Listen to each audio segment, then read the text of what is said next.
All right, folks, coming up on Roland Martin Unfiltered for Monday, March 25th, 2019. No, we're not leading with the Mueller report. Why? Nobody has read it.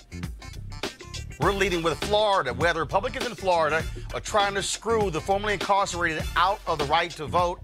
A Senate committee has voted to essentially slap a poll tax on all those formerly incarcerated, saying pay back all your fines and court costs before you can vote. That is not what the voters voted on. I told y'all Republicans were going to screw around with the right to vote. It was not going to be simple. We'll explain to you. Another cop acquitted on charges of shooting and killing a young black man, this time in Pittsburgh.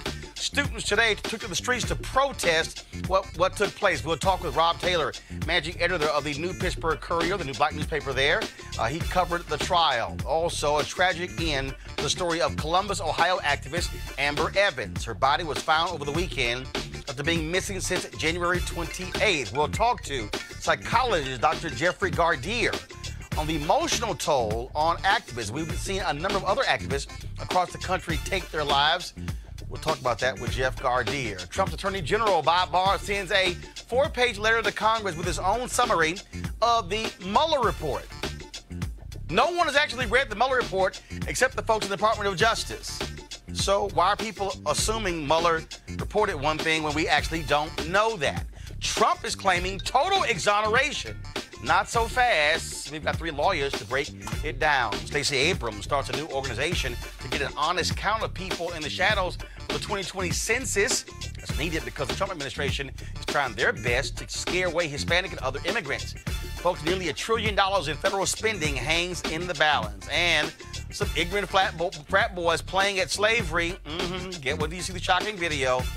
More crazy-ass white boys. A new photograph of Harriet Tubman unveiled today at the National Museum of African American History and Culture. We live streamed it, and we'll show you that photo as well. It's time to bring the funk on Roland Martin Unfiltered. Let's go. He's got it. Whatever the biz, he's on it. Whatever it is, he's got the scoop, the fact, the fine. And when it breaks, he's right on time, and it's rolling. Best believe he's knowing. Putting it down from sports to news to politics. With entertainment just for kicks, he's rolling. It's on go, y'all. It's Roland Martin, yeah. Rolling with Roland now. He's funk, he's fresh, he's real, the best, you know he's Roland Martin now.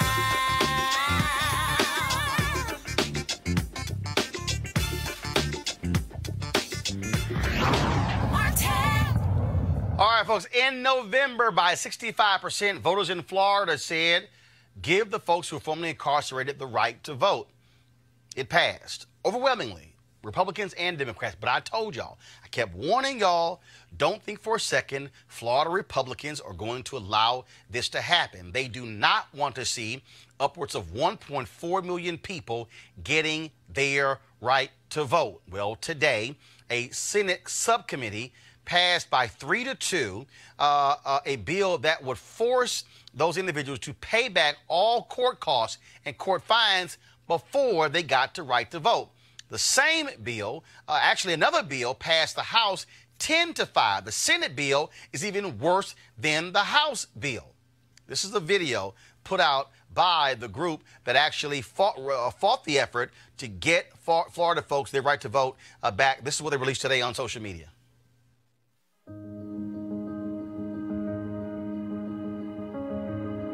Amendment 4 changed everything for those of us on these steps. Last year we were here without a voice. This year we're here with a voice. And people want to know, hey, what are y'all doing while you're here? It's simple.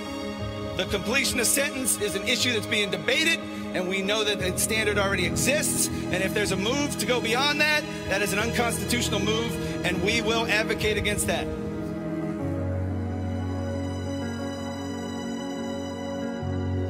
We don't just say we want more, we say we demand more. We have a vote, and that vote is our voice. Last year and many years before that, we went to individuals and said, your voice is my vote, because I can't vote. Today we say our vote is our voice. As we go into our meetings today, as we see our elected officials, we're going to remind them not just why we're fighting, but who we're fighting for our families, for our children, for our communities. And we're going to remind them that they should be fighting for them too. As we go and meet with them, we will tell them that failure to eliminate the barriers that limit us impact the communities they serve. And if they fail to represent the communities they serve, we will find someone else who will. Well, folks, that's actually what's going to happen. Andrew Gillum, of course, who lost his bid for governor of Florida, this is what he had to say today in a statement that was released. The legislation advanced today in committee in the Florida Senate puts a price on restoring the right to vote. It is unconstitutional and it is wrong. Last year, Floridians overwhelmingly passed the largest expansion of the right to vote since the Voting Rights Act. I am proud Floridians stood together and agreed we would not judge each other by our worst day. And yes, we knew exactly what we were voting for. To those lawmakers who are advancing this misguided bill, you may not respect the wishes of the people, but this is a democracy and you must follow them. We, the people, will make sure of it. Also, of course, the Florida Democratic Party, they're also weighing in. Just a few moments ago, they released a statement, and this I'm going to pull it up here. It says, today, Florida Democratic Party Chair Terry Rizzo released this statement. Today, Republicans in the state Senate voted to overturn the will of the people and violate the constitutional rights of returning citizens. This bill is an unconstitutional poll tax that recalls the darkest moments of our state's history. And let's not forget that the roots of today's crisis lie with Governor Ron DeSantis' refusal in December to implement Amendment 4. Joining us right now is someone who's been very involved in this. He's been focused on it. Neil Volz, the Florida Restoration Commission, their policy director. Neil, welcome to Roland Martin Unfiltered. Hey, thanks, Roland, for having us. I never trusted the Republicans. I knew this was going to happen. And so what you have, so explain exactly what happened in the Senate, because I was texting Sheena and Desmond earlier, and they say that the Senate bill is worse than the House bill. Yeah, I mean, what you've got are two different bills that have problems all over the place. And, you know, and there were moments that you thought possibly some amendment that had been offered by Senator Bracey, is a Democrat from Orlando, great guy, that maybe, just maybe, we'd see, you know, some semblance of bipartisanship, and it didn't happen again. And it just saddens me, man, thinking about all the lives impacted by these policies and the fact that we just can't move forward in a way that the people spoke in November, which was based around unity and the restoration and second chances, and something that we all could get behind. And now it's turning into this partisan food fight. And again, you're talking about the numbers here, and they're trying to use your own words against you. They're trying to say that in the Supreme Court that the Florida Restoration Commission, that you guys said that paying back fines could be a part of this. So explain that.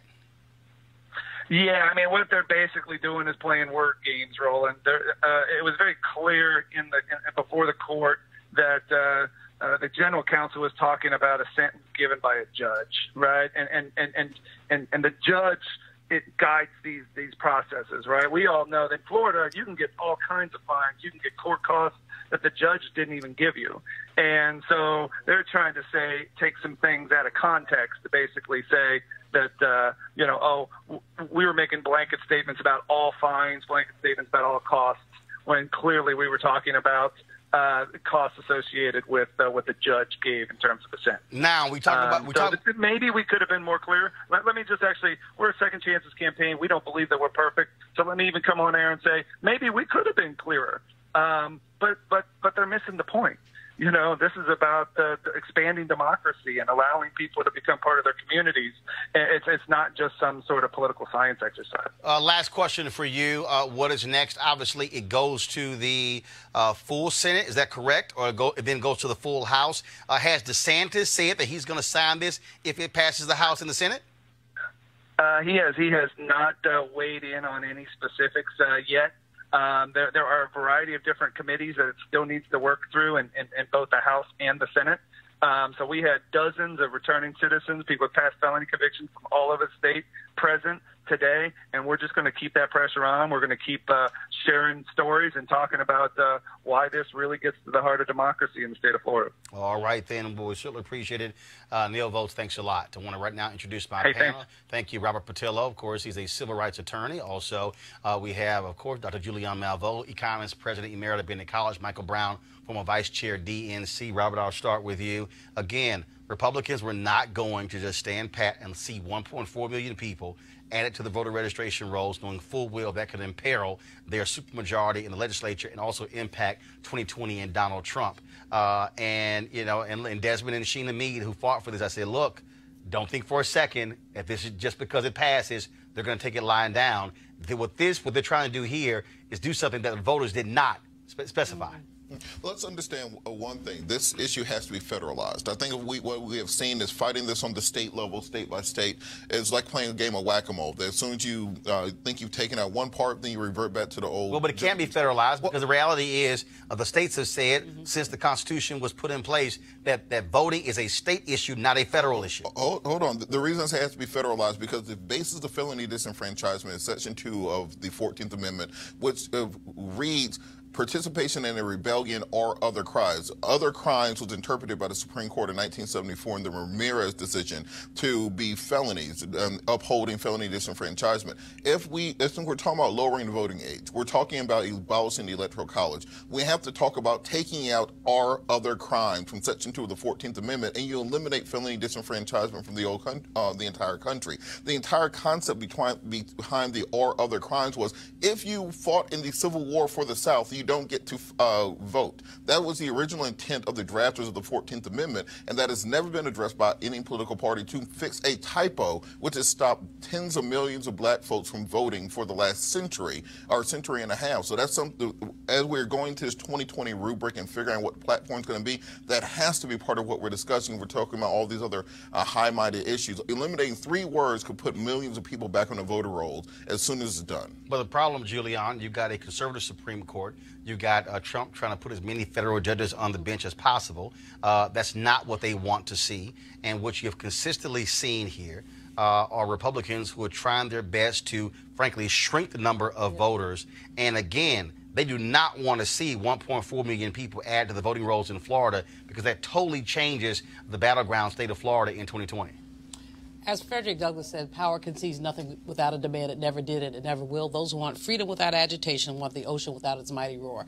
What the Sheena and her husband did is they changed basically the equation. What the Florida Republicans are doing is trying to take about power concedes nothing without a demand. What needs to happen, I think the federalizing issue could be an issue, but I think we have to look at the state of Florida, a swing state, a state that we will see all kind of chicanery with voting. We have to look at this, and we have to really look at basically the pushback. You were right when you basically said y'all don't get too complacent because everybody was celebrating, clapping. Right. You've got 1.4 million more people. Well, these 1.4 million are going to be basically sliced and diced with this legislature, and this has to be, fought. Michael, what's even more shameful, this was a change to the state constitution.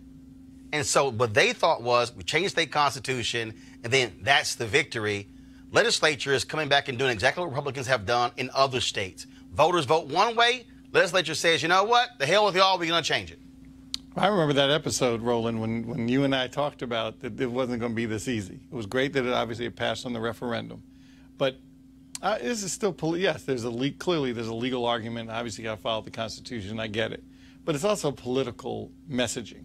And there's still more white returning citizens in Florida than there are black. Right. But it's making it seem like this is a black thing. And whenever you got to make it seem like a black thing, folks in the Panhandle. Oh, yeah. So it's a whole, Florida's not just South Beach, Miami. It's a whole another rural part of the state. So you see all these black folks, oh, these are the folks that are going to be voting. And there's racial messaging, political messaging, and that's kind of what we're doing. And this is why when it comes to voting, at Congressional Black Caucus last year, it was a panel of all these civil rights organizations, and I said on voting, I said, y'all have got to stop making this a black thing. I said, because you got to say to these young white voters and to these elderly white voters and to these white folks who are gone to prison who can't vote as well, and this is screwing you. Because the reality is that's also targeting them. When you had a clerk in Wisconsin who said in 2016 she removed an early voting location from a college campus because too many of them voted Democrat, and she moved it to a far out place with a small parking lot, was by design. That impacted white folks. Moving early voting locations off of college campuses in North Carolina affected white students. And so, to Michael's point, we'd love to see some of those people who are white, who are formerly incarcerated, stand up and go to the legislature and say, damn it, y'all trying to screw us. And so we'll keep y'all updated on exactly what happens with this story. Now, another story that we were focusing on, keeping you updated, has a very tragic and sad end. That is Amber Evans, the young Columbus, Ohio activist who went missing on January 28th. Remember, her car was found just outside on the banks of a river there in Ohio. Well, over the weekend, her body was recovered from that particular river, and it was identified as 28-year-old Amber Evans. The police have not released any information regarding the cause of death. Evans' boyfriend of 10 years, who has been cooperating with police, said they argued that day.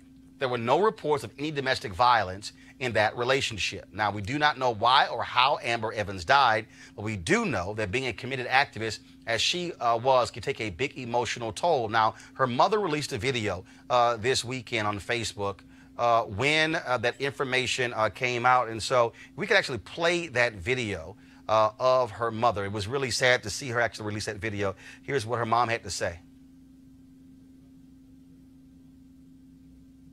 All right, so in a sec, so what we'll do is, folks, we'll try to pull that video up. It was really a troubling video, and it was a sad video as well. And the reason this story is so hard is because previously in Ohio, there was a black activist who took his own life. We've seen stories out of Ferguson where a variety of African Americans have actually been shot and killed, some who also took their own life as well. There are other stories that we've been reading about. Ashley Yates, a prominent activist who was in Ferguson, who's now moved to the Bay Area. She's talked openly on social media about being an activist and how it has been such a traumatic and emotional toll on her as well. So they're telling me we don't have the video of the mother. Here we go. I just want to go on Facebook and let you guys know that we find it so disrespectful that people are trying to capitalize and get recognition off of the news that we just heard about my daughter. It's a shame that you guys can't even give us a moment to just take it in, just to breathe. I'm getting phone calls after phone calls, and I understand people are concerned. I understand that people care. I understand that people want to let us know that how they feel. But what about how we feel at this moment? I hear that Channel 10, 6, and 4 have all gone on to tell you guys that yes, my baby's gone. And it is true. So what are we supposed to do with that at this moment? Is we're supposed to gather with our family, with my children. Even though I asked social media not to be blasted with stuff, to give us time. I asked the media to give us time. But yet, and I even got a call from Channel 10 asking me how I felt about them airing it, and they still went on and did it anyways. I asked for just a moment of time to ourselves so that my family could be able to all find out, so that my family could be able to take that moment to just come together and love, and friends to come by and family to come by and just to sit and be with each other. But no, everybody still wants to do it. I want to go to our panel here. Dr. King, when he was assassinated, doctor said that his heart literally was that of a man almost 70 years old. I cannot remember her name right now. She was the white mother who was protesting the war. And it was like 3 straight years during George W. Bush's presidency. And then she said, you know what, I got to step away from this. the average person out there, we're watching these activists and we're seeing them and we're seeing them at news conferences and at rallies and leading protests, not understanding what's happening behind that. Yeah. The number of individuals in Black Lives Matter who've talked about sleeping on the couches, losing their apartments, the health issues they have, the trauma, the PTSD, having to deal with another case, being triggered by videos. And so we don't necessarily understand how major this is and how impactful it is on the lives of the individuals who are fighting these issues. Roland, you know, the stress will kill you. Simple stress will kill you. These folks are under enormous stress, and they're young people who are making a difference, but they're making a difference often without being affirmed. Many of them don't have full-time jobs. How do they live? I mean, they talk, you know, the couch surfing, you know, they're going from city to city. You know, you talk to some of them, their commitment is unassailable, but the stress is also inexplicable. And I think that there's not enough empathy for them and not enough empathy for the ways that they live. We saw with the, after the Parkland, two young people. Now we have two partners who committed suicide. There also were students at the Columbine who survived, who also committed suicide as well. And this is a combination. And then today, at a town hall in Connecticut, the father, one of the Sandy Hook children, he committed suicide at the town hall. And, you know, again, we're not dealing with the stress of what these people have to deal with. And as I said, stress will kill you. These are very young people who have not fully formed their identities, but they're stepping up. I want to pull in Dr. Jeffrey Gardier, who joins us right now. So, Dr. Gardier, a lot of these activists, young folks who saw an issue, they want to get involved. And all of a sudden, it continues and it continues, and they look up and it's a year or 2 or 3 years later, then all of a sudden it comes crashing down on them. I remember reading Harry Belafonte's autobiography, his memoir, where he talked about sending John Lewis and Fannie Lou Hamer and some other activists to an African country on vacation because they need to get away. And for a lot of people, we don't think about the need for activists to get away because of how stressful and difficult this work is. That's right, because it's not just about being able to get a message out there. In many ways, maybe their catharsis, especially when we're looking at the youngsters involved in Parkland, that massacre. But once they are out there, they're up against not just getting a message out there, they're up against trolls, internet trolls. They're up against politicians who are dead set against what it is that they're doing. They're up against populations of people who see them as enemies. They're up against conspiracy theorists. So the stress and the pressure, as Julianne Malveaux has said, is just absolutely enormous. At the end of the day, these are still children. And I think many of us fooled ourselves into thinking, we got the formula. The formula is if they've been through one of these shootings and they become activists, that will do it. But that can add on a lot of stress, a lot of pressure, and they still need to get that therapy. They still need to be treated therapeutically, and we have to stop treating them as adults. They are still children, even though they are doing some amazing things out there. So, Doc, what do we do? So what systems should be in place? Because, again, when we talk about the civil rights movement, the Black freedom movement, the reality is if you look at most conversations, you don't have discussions about self-care. They were just figuring out as they went along. Now it's a whole different set of issues. Now you also have individuals who are attacking activists on social media. They are going after them in many ways. Some of them have been sued by municipalities as well. And so it's a whole different set of issues that they're now dealing with. And so, you know, what systems should be in place for them? Because unfortunately, and this is one of the things I kept saying to Black Lives Matter activists, when you don't have organizational infrastructure to provide those things, you're sort of out there long winging it. Yeah, absolutely. So one of the first things I think a lot of the activists need to learn about rules of engagement.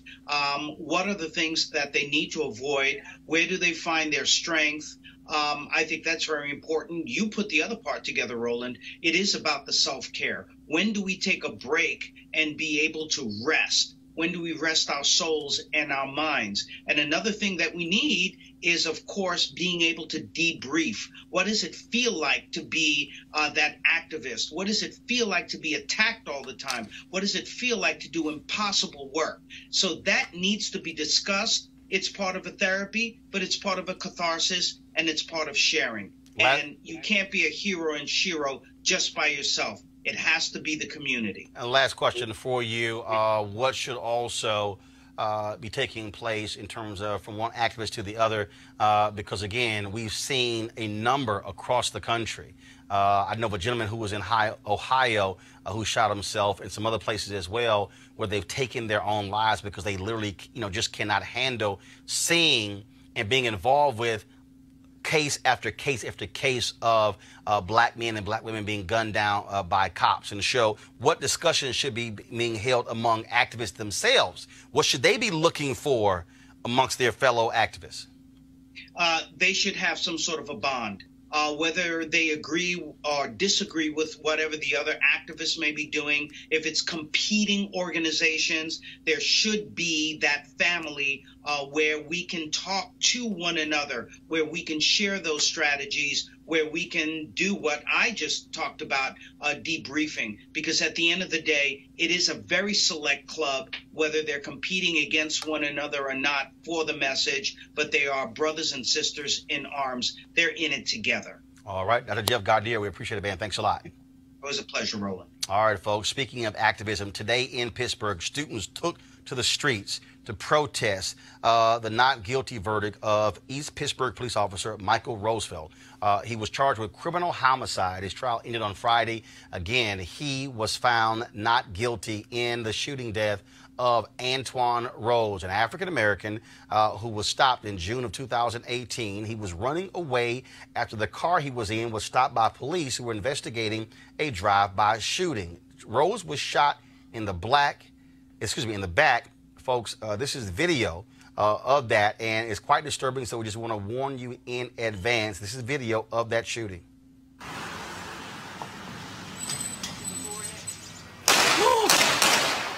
Why are they shooting at him?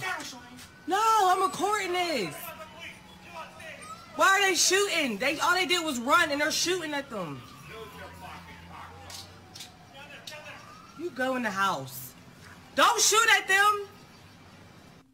Antoine Rose, again, was 17 years old. Joining us is Rob Taylor, managing editor of the New Pittsburgh Courier, black newspaper there. He covered the story. Rob, the jury found this officer not guilty. What was the rationale? That, he feared for his life? Rose was running away. Well, nice to be on your show, Roland. I think Roosevelt, he testified on the third day of the trial. So the trial, which, all of us here in Pittsburgh have been anticipating for months, ever since the incident happened in mid-June. So the trial began on March 19th. He testified.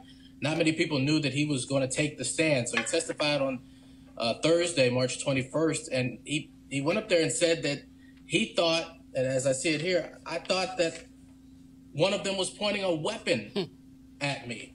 I quote again, I thought one of them was pointing a weapon at me. So what happened there, as you may have seen in the video, there were three men in the car. Right. A man who was, a jitney, which, Uber, so to speak, take people around who need to get where they need to go. Who knows if the driver knew that there was going to be a drive-by shooting about to happen? The man in the back, I don't think you've shown the video yet, but the man in the back, Zywan Hester, fired 9 shots out of the back window of the Chevrolet Cruze 15 minutes before Roosevelt pulled over this Cruze. So Antoine Rose was in the front right passenger seat. He did not fire any guns. He was unarmed when you saw him running. So in Roosevelt's defense, he's saying, when he had the first man, the driver, he ordered him out of the vehicle towards the ground. Roosevelt is testifying that he was focused on the man who was down.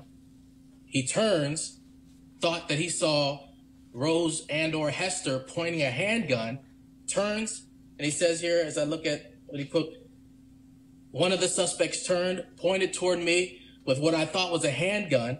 After thinking, I thought I saw a handgun, he says, I turned and fired 3 rounds. And he also said that he did it to protect himself and the community. A guy who was running away from him. A guy who you saw in the video running away. First of all, was there any body cam footage from the officers? To my knowledge, nothing. We have not seen any body cam footage. Actually, you know, East Pittsburgh is where Rossfeld, he was just, I think it was his first day on the force. East Pittsburgh's a very small suburban community. It's the place of the original drive-by shooting was in North Braddock, which is just a few minutes from East Pittsburgh. They're neighboring suburban small towns. And we never saw any body cam footage. The East Pittsburgh Police Department, which I believe had about 8 part-time officers or something like that, they disbanded, so they are no more. So there's been a lot of complaints about, did the East Pittsburgh Police Department provide proper training? Why didn't he wait for backup? Backup was actually coming at the time when he fired the shots. So there's been a lot of debate about this actual police department. Got it. And if they trained him properly. Well, well, first of all, it's not stunning that you would see him say that he feared for his life. Also, we know so many other cases where officers fire guns at people who are running away, which still makes no sense because they're running away, and so how your life is in danger. We saw those students protesting today. Do we expect continuing protests to take place there in Pittsburgh? Well, as you said earlier today, it was a majority high school students. Our Pittsburgh public school system, they put out an email to all the media and everybody saying, you know, if you get a excused absence from your parents, you can go down there. Whether they got them or not, who knows? The point was there were 1,500 people, vast majority high school students, college students, Duquesne University law students who I saw there as well, marched through the streets of downtown Pittsburgh, obviously disappointed, vehemently denying or not wanting to believe that this verdict could come. All right, then. Well, Rob, we certainly appreciate it, man. Thank you so very much. No problem. All right, folks. Again, panel real quick. Look, this is, I'm not saying that body cams would somehow have convicted the police officer, but having body cam footage, you would have been able to see if someone turned to him with a gun and if that even existed. This is still why, and again, it's not a panacea, but that's why I don't care. And all these departments now trying to stop it. Every police department should have body cameras. Well, this is one of those places me and you have agreed on for years, which is that we have to have, going back to the same point, federalized standards, where the federal government needs to put out, if you're going to be a law enforcement officer in America, you have to be equipped with a certain amount of training, you have to be equipped with a body camera, you have to be equipped with the equipment you need to not have to murder people if you think you're a little bit scared. And if you turn it off, automatic expulsion. Absolutely. You know, that's my problem. They'll turn it off. You got the video of the brother running, the young man running. Right. And so you didn't see him turn around. This guy said he saw somebody turn around. You didn't see him turn around. The training piece is the biggest piece here. He was on his first day or something, and he just feels like he was, at risk. But, Roland, they had the foreman of this jury was an African-American man, an older African-American man, retired. I don't want to call the man Uncle Tom. But I would like to say... You just did. Yeah. No, I said I didn't want to. Okay, no, but what's the basis? What? What's the basis? Of me calling him Uncle Tom? Yes. Doing his Mr. Bojangles thing on camera. What did he say? He said, what would you do without the police? We need the police. So you have to give the police the benefit of the doubt because we need the police. He went on to say he knew the community was going to be upset, but you need the police.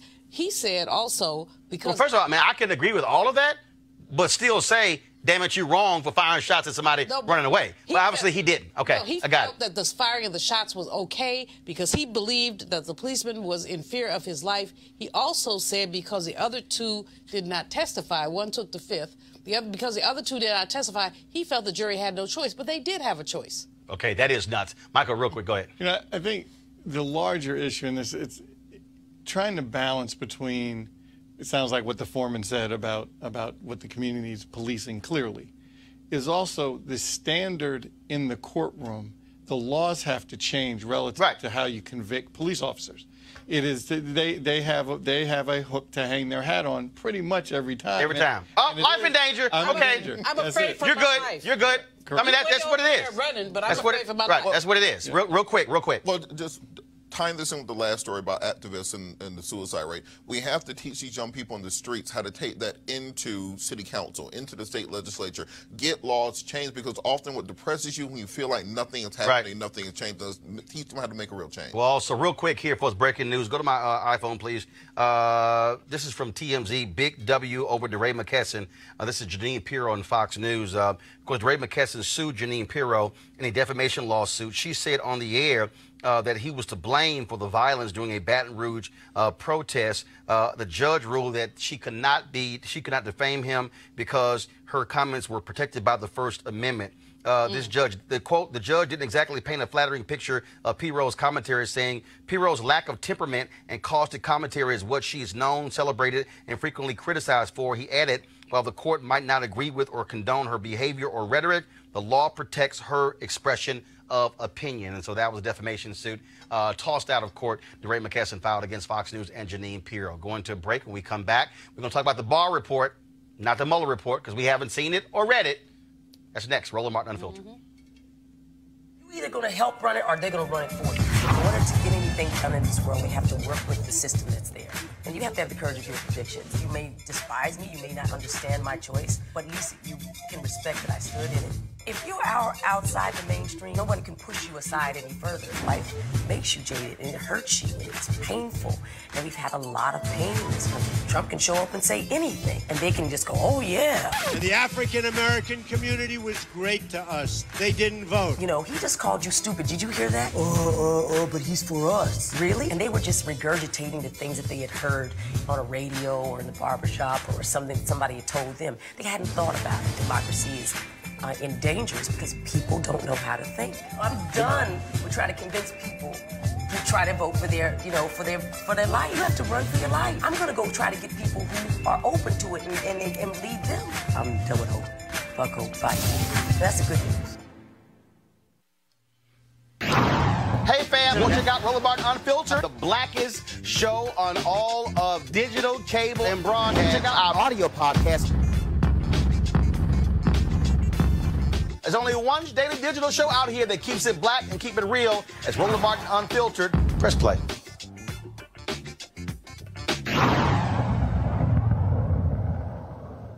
The Eric Alexander interview will be at 7 p.m. Eastern on this Friday. All right, folks, let's talk about the Bob Barr report. Okay, Robert Mueller gave the Attorney General his report on potential Russian interference in the election on Friday. Bob Barr released a 4-page letter to Congress on yesterday. Also, him decided that it was an obstruction of justice. All of these commentators have been talking about the Mueller report, how long it is and how it exonerated Donald Trump, the White House. They are all excited.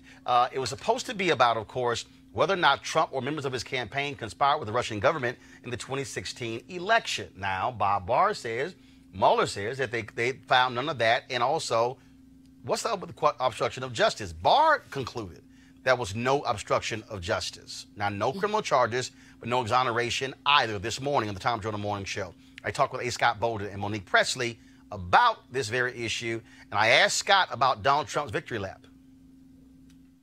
Yeah, really. Think about it. An American president is running a victory lap because he wasn't indicted or he wasn't charged and he wasn't found by his own Republican Party to have done anything wrong. I mean, let that settle for a minute. Secondly, it wouldn't be a victory part. This is not the end of the investigation. In many respects, it's the beginning because, one, that 800-page report is going to have to come out. You're going to have to give the people what they want, but Congress is going to pursue it with vengeance, if you will, because bad conduct, unsavory conduct may not rise to a level of criminality, but it certainly can rise to the impeachment process. And so look for more from this, but we got to get the report because the facts behind the decision of Barr and Mueller is really, really super important. I mean, the attack on our democracy, it goes to the core of our election and independent elections and values. And so there's going to be more over this over the next 2 years, trust me. Monique, collusion. Preet Bharara, the former U.S. attorney there in New York, he said on Good Morning America, on collusion, the case is closed. On the issue of obstruction, we're sort of not done. Mueller did not really, based upon what we know, again, Barr's interpretation, 4 pages. Mueller did not take a side. No, he didn't. And in my mind and in my experience, that adds credibility to Mueller's report. It doesn't take from it, because what you want is a special prosecutor that is going to look at facts and give you exactly what has been found and not overreach.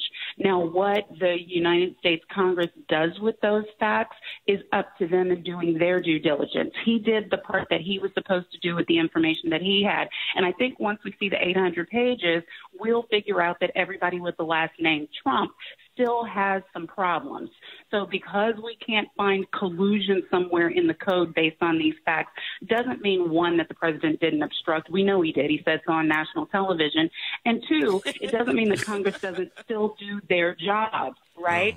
And then we wait for the Southern District of New York to do its job. We're working hand in hand. Mueller found things that weren't part of his purview and passed them and referred them on to the Southern District. The Southern District picked them up, investigated them, and now they're starting to bring charges. So we're not near a conclusion. Hey, guys, let's remember one other thing, too. The state of New York is also investigating. That's where Donald Trump lived, worked, and ran his campaign. My former classmate in law school, Tish James, who's the new attorney general, is certainly looking at it, and they're looking at his insurance practices, his tax practices, and his real estate development practices. The other thing I want to say about Mueller, if I may, and I tend to disagree with you here, is that, you know, Mueller's job was to investigate and reach some conclusions, right? Obstruction, the charge, is one of the few, if not only, charges in the federal criminal code where you don't have to complete the crime. That is, you can attempt to obstruct. And I don't understand how Mueller concludes or is inconclusive on whether he even attempted to obstruct, because of what Monique said. We know what he said. We didn't have to interview him. He said it on national TV, and he fired Comey. And he can fire Comey to obstruct justice, even though he's got a right to do it. So there's more to come on this, and that's really where you're going to see the House focus on the facts in support of that. And perhaps if they get to impeachment, that'll be the leading charge for them if they decide to file those articles of impeachment. This is being framed now. So, Robert, I'll start with you. Again, all these people saying what the Mueller report says, in the Barr letter, he paraphrased, no complete sentences, paragraphs. We don't know what the hell Robert Mueller said. We have Bob Barr's interpretation of what Robert Mueller said. Well, it's unlikely we're ever going to see the full report, primarily because it will be improper to uncharged individuals to have all their information and all the facts and circumstances leaked to the public or sent to the public. Why? Well, let's say you're just some dude who works at Trump Tower, and you were interviewed by Robert Mueller, and now they put all of your information out there to the public. You had nothing to do with it. You weren't charged. When you say all your information, you mean private information? Private information. Like your address and phone number? It can be redacted. Or even things that were gained during the investigation that could be hurtful, harmful, embarrassing. You weren't charged as a criminal. You haven't done anything criminally wrong. So why should this information about you be made public? So a summary can be made public. Please. We'll see portions of the redacted report made public. We're never going to see the entire thing. But I do think for a lot of people in the media who have turned this into the biggest story on earth, most voters don't care. Most people do not walk around every day worrying about what Robert Mueller is about to do. Hold up. See, no. See, right there. Hold up. This is the mistake that we make when we say, when I hear most voters don't care, people aren't walking around every day talking about this here. No. I do believe fundamentally, as a country, it is critically important to get to the truth as to whether or not you had a presidential campaign colluding with a foreign entity to impact a presidential election. That is, so remember, the president of the United States, when that person is sworn in, they are sworn in to uphold and protect the Constitution against enemies, foreign or domestic. And so it's not a question of, well, folks walking around. First of all, people walk around every day or worrying about all kinds of stuff. I could apply that to nearly everything. There's no one thing that every voter or majority of people are just worried about every single day but it still is an issue. It is an issue, Roland, and the thing about it is, as you said, I mean, you opened the show up absolutely correctly. No one has seen this report. So the fact that Barr has summarized 800 pages into 4 suggests that there's a whole lot of stuff. You know, they say the devil is in the details, and you tell the devil is there with this. From 800 pages to 4 represents like giving us 2% of what's out there, and his interpretation of the 2%. So people may not be thinking, this is not top of mind for everybody, but it is on their mind, because what we know is that our democracy has been compromised. We know that there was collusion. You say, someone's going to say there isn't, but the man said it himself on television. And Scott and Monique are absolutely right in terms of talking about the fact that Mueller has probably pushed things downstream to the southern New York district. But here's the thing. I'm concerned that there was some interference, because it seems to me that Mueller could have made more conclusive statements.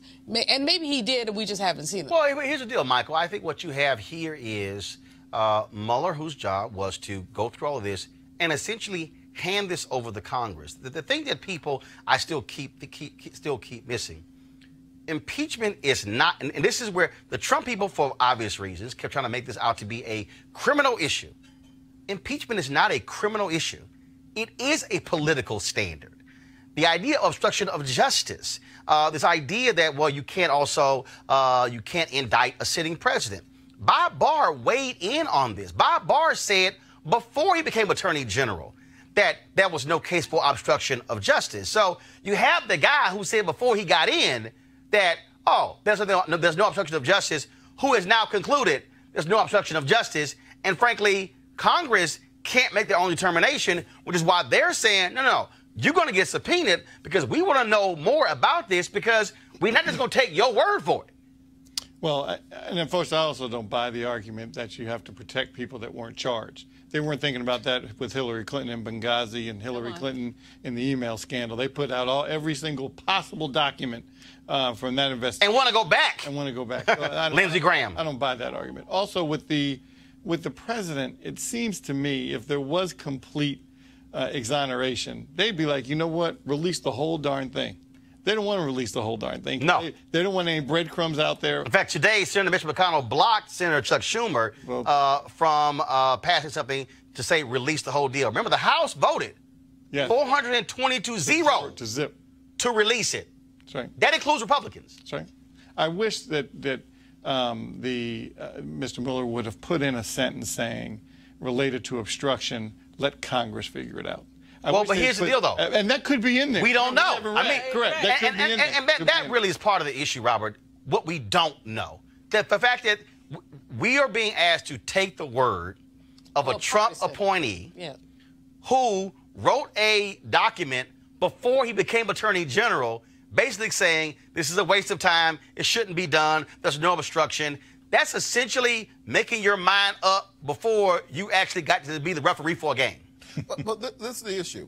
We say we need to find out what the facts are. Robert Mueller's been investigating for 2.5 years. Right. We spent $35 million, 19 lawyers, hundreds of FBI agents, thousands of pages of documents. If that hasn't turned up the obstruction and the collusion that people are looking for, what else are we? Wait. But here's the problem, though.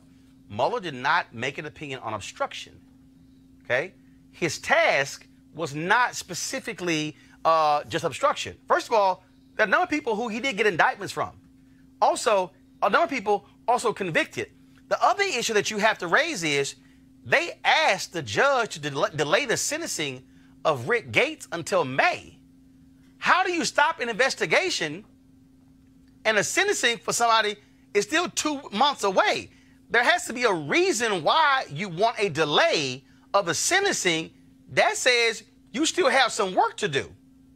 That makes no sense. Well, none of this makes sense, Roland. I mean, the fact is that Mueller has a reputation of being a Boy Scout, down with the truth, et cetera, et cetera, et cetera.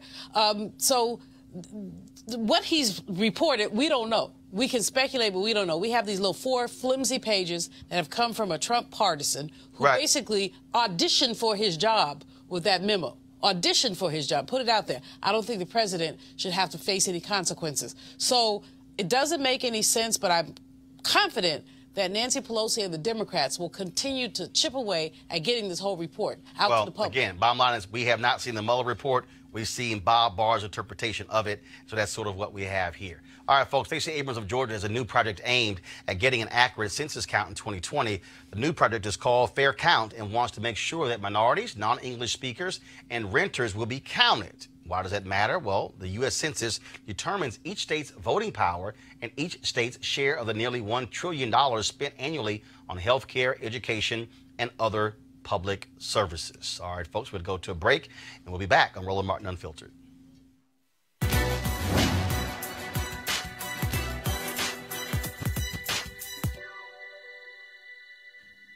You can't win unless you learn how to lose. Basketball star Kareem Abdul-Jabbar.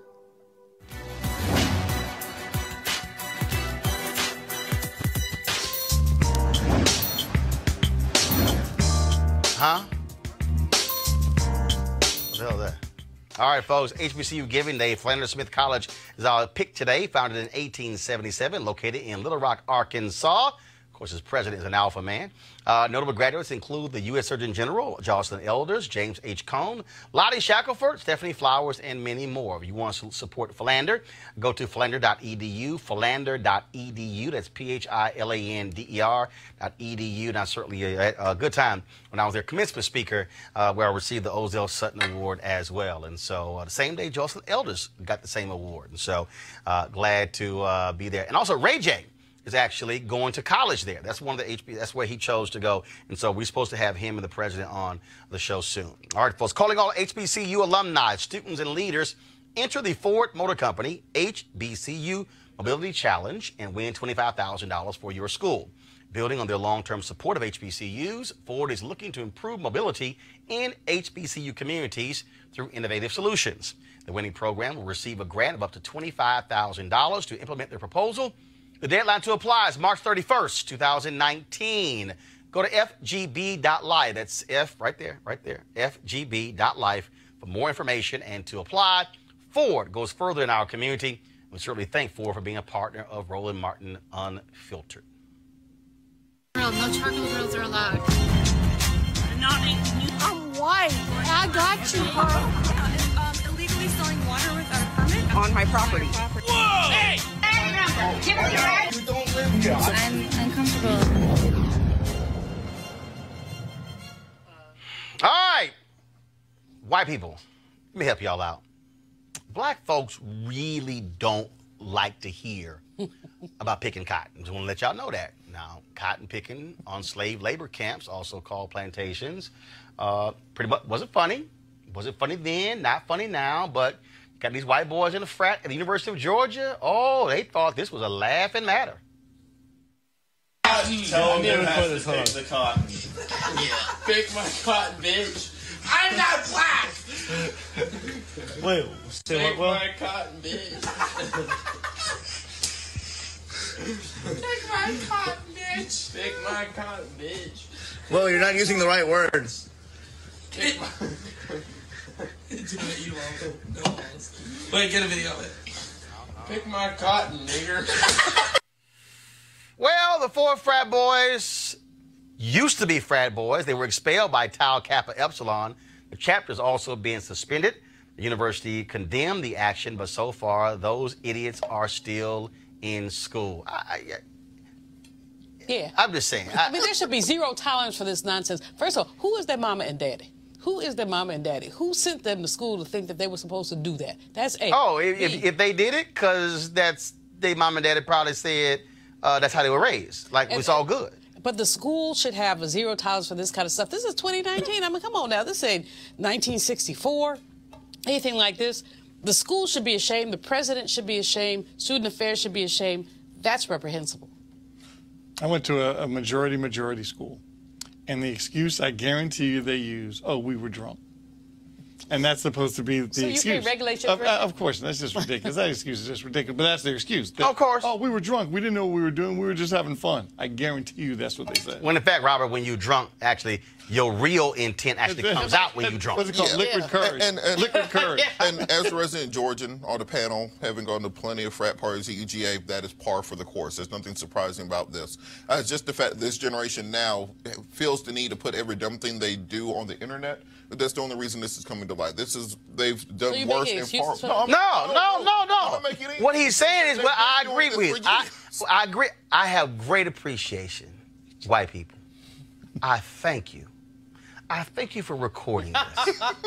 Because what y'all have done is provided me a daily segment of crazy-ass white women and crazy-ass white men who do crazy stuff. In fact, we have so many videos of crazy-ass white women and white men, we can't even get to them every single day. We got to spread these suckers out. So I keep saying to all the white people in America, if y'all keep doing racist stuff, I want y'all to record it all. Because every time y'all do one of these and y'all lose your job, we're going to send a group of black people to apply for your job. And so I want y'all to keep doing it because y'all could end all black unemployment with your crazy asses. That's all I'm saying. A previously unknown portrait of Harriet Tubman was unveiled today at the National Museum of African American History and Culture. The founding director of the museum, Dr. Lonnie Bunch, he did the honors. And so check it out. 2, 3. Oh, it's gorgeous.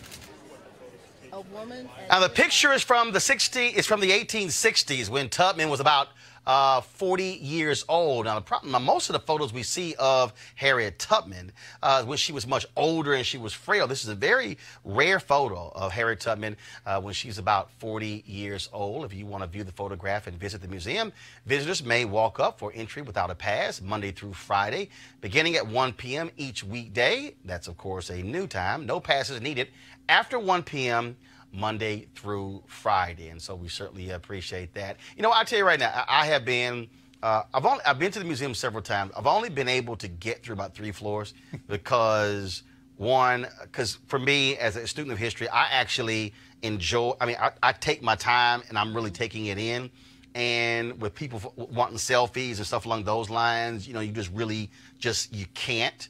And so I need to go back to finish the other 7 floors. But it really is amazing when you look at the artifacts that are in there, but also the things that you just didn't know.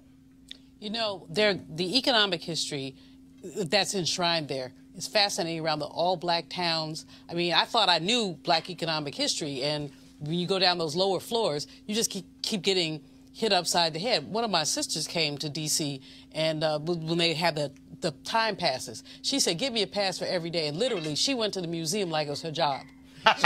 She went 10 o'clock in the morning, 9 o'clock, she's leaving the house. She was in line, and every day she was there all day. So I think she finally got it all. But one day she came back, and she's like, don't talk to me. And I said, what you mean don't talk to you? You living in my house. But basically, the emotion was just so overcome. Oh, yeah, absolutely. And, you know, I lost it at Emmett Till's casket. I lost it. I mean, I literally lost it. I just slid down to the floor and cried. Just the power of it. Everybody needs to see it. Roland. I mean, it is the most visited, since it's open, it's the most visited Smithsonian Museum in the nation's capital. It's so important. It's so important for our people to understand that history. And it's so important for these ignorant white people, you lift them up every now and then, to see something like this. Lock them in there overnight. You know, Michael. It's incredible. I'm like you, Roland. I've been, I don't know how many times I've been, but you can't see everything. I don't care how many times you go. And I took my niece and a couple of her friends, and I saw something interesting. I think you need to start chronologically. You need to start on the bottom, go to the bottom, and then come up. And their concept of our people seemed to start at Martin Luther King. Yes. They don't seem to have that conceptually before that. Yeah. And so I said, well, no, we're going to stay down here a little longer. I mean, they clearly know the word slavery, know what it means, but it's the Dr. King world. And it's primarily because of how our schools have treated black history as if it somehow just starts there. But also, the reality is, our history also goes before 1619 as well. I'm sorry, real quick, on the Harriet Tubman thing, are they going to use that picture now on the 20? Or they're going to stick with the old? Of course, as long. Well, Trump has. As long as you have a love of white supremacists, it's not going to happen. White supremacists sitting in the Oval Office. Trust me, that's not going to happen. Because remember, his favorite president was Andrew Jackson, of course, who was not a fan of black people or Native Americans at all. So, Robert. Well, I think the importance of this is understanding that we have a more complex and layered history than what's often taught to us in school. Where, similar to what you say, I call it the Black History fairy tale, where they say, well, Rosa Parks and Abraham Lincoln met together with Dr. King one day, and then Barack Obama was president. And that's the way they teach. Yeah, that's pretty much it. Yeah, that's why they teach our kids our history. So having floor after floor, exhibit after exhibit, I think it's be mandatory for your summer vacation to take a drop by and read these things, see these things. And I had an aunt who was born in 1888, died in 1996, grew up with her, and she could show us pictures of people who were slaves. She could talk, so it's writing of people who were, it made it all real to us. It wasn't roots, it wasn't television, it wasn't this disambiguous dark term of slavery. These were human beings. And seeing Harriet Tubman in her 40s as a young, dynamic woman, understanding the humanity in her eyes and what it took for her to fight through those consequences, I think it can inspire this generation, as we were talking about earlier with the young people and activists, to know your fight goes on. And I want to say this here, and only because, it's one of those things that most people don't know, and that is when the funding was approved for this museum, Republicans were in control of the House. And they were going back and forth, and initially, then Congressman J.C. Watts, his name was on the bill. And they were going back and forth, and Democrats said, no, we want John Lewis's name on the bill. And white Republicans were adamant, no, we're going to have J.C. Watts. J.C. Watts took his name off. And J.C. Watts said, the museum is more important than me having my name on it. Put Congressman John Lewis's name on the bill, and that's how the bill went through. And it's just important for us to that's just a little small point that, again, that could have got hung up. The initial money could have got hung up if his ego had gotten in the way. But he simply said, no, the museum is more important than that. Fine, take my name off, put Congressman Lewis's name on it. Let's move forward. That's such a great example of some of the bipartisanship that some of the black Republicans will exhibit from time to time. Not consistently, but from time to time. Tim Scott, South Carolina, from time to time will step up. Well, which is also why I keep telling black people, look, the reality is you have places where, look, Republicans were in control of the House and the Senate. You better know somebody on the other side. And I would rather be able to know J.C. Watts then, or Gary Franks, or Will Hurd, or Tim Scott. You might disagree on 9 out of 10 things, but you may have that one thing you do agree with. But I'd rather have somebody on the other side who I can at least talk to, who know a little something about what I go through, than somebody who's like, I don't know what the hell you're even talking about. So, hey, folks, tonight, the History Channel, they have a documentary called Jesus, His Life. And I'll be one of the folks who's going to be tweeting throughout the first 2 hours of that particular documentary. And so I'll be joining, of course, my man Joshua Dubois and others as well. And so episode 1 is called Joseph the Nativity, and the second one is John the Baptist, the Mission. And so I'll be live tweeting that. Check out the History Channel, 8 p.m. Eastern, so less than an hour. So I'll see you guys in just a little bit. All right, folks, we got to go. First of all, thank you to all of you who saw the Lisa Ray interview we did on Friday. First of all, it was a great interview. If you haven't seen it, go to our YouTube channel to check it out. Also, please don't forget, you can join our Facebook page, YouTube channel, as well as Periscope. Turn on your live notifications. Every time we go live, you actually see us. And last thing, if you missed, we only showed you a little bit of the video there. And I thought we were going to actually have more of a sound bite from Lonnie Bunch, but we didn't have it there. If you want to actually hear the program and Lonnie Bunch talk about this photo, go to our YouTube channel. We actually live streamed earlier the unveiling of that portrait. Why is that important? Look, there's only one show like this in America.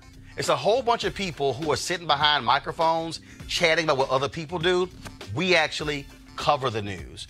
We actually have covered the Amber Evans case. We had her mother on the show. You saw Jeffrey Gardier talking about black activists needing to have self-care. You see us talking about the Florida bill. That's why we do what we do. We need you to support us as well. Join our Bring the Funk fan club. Every dollar you give on our fan club, whether you give monthly, whether you give yearly, go to support this show. Thursday and Friday, we'll be in L.A. for the NAACP Image Awards, live from there as well. That's why this show is important for us to speak to our issues. Please go to RolandMartinUnfiltered.com. RolandMartinUnfiltered.com. Join our Bring the Funk fan club. I certainly appreciate it. Thanks a bunch. Cash App, Square, as well as PayPal. All ways you can give. All right, folks, y'all have an absolute great day. I got to go. Rocking my Astros. Holla!